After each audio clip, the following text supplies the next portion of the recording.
കേരളത്തിൽ ഇപ്പം ഫീലിങ്സിനെക്കാട്ടിയും വലുത് കണ്ടന്റ് അല്ലെങ്കിൽ ലൈക്ക് ഷെയർ സബ്സ്ക്രൈബ് അല്ലെങ്കിൽ വ്യൂവേഴ്സ് ആണ്. ഒരു വീഡിയോയിലേക്ക് പോവാം. 100% ലിറ്ററസി വാ. ഒന്നാമത്തെ ഒരു വിഷയം എന്ന് പറയുകയാണെന്നുണ്ടെങ്കിൽ ഇത് ജസ്റ്റ് ഒരു കണ്ടന്റിന്റെ രൂപത്തിൽ ചെയ്തൊരു വിഷയമാണ്. ഇതിപ്പോ ഈ ഒരു സംഭവം ഇത്രത്തോളം വിഷയമാവും അല്ലെങ്കിൽ ഇത്രത്തോളം പ്രോബ്ലത്തൊക്കെ പോകുന്ന ഒരിക്കലും നമ്മൾ പ്രതീക്ഷിച്ചിട്ടില്ല. ഫസ്റ്റ് ഓഫ് ഓൾ ഞാൻ എല്ലാവരോടും മാപ്പ് ചോദിക്കുകയാണ്. വലിയൊരു തെറ്റായി എന്നുള്ളത് എനിക്ക് മനസ്സിലായി.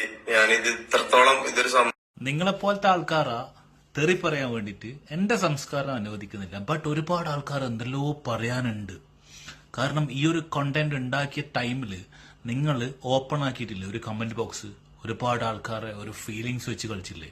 അതുപോലെ ഈ ഒരു വീഡിയോ നിങ്ങൾ പ്ലീസ് ആ ഒരു കമന്റ് ബോക്സ് ഒന്ന് ഓപ്പൺ ആക്കുക പ്ലീസ്. ആ ഒരു റിക്വസ്റ്റ് മാത്രമേ ഉള്ളൂ നമുക്ക്, വേറെ ഒന്നുമില്ല. അപ്പോൾ താങ്ക് യു. Okay bye.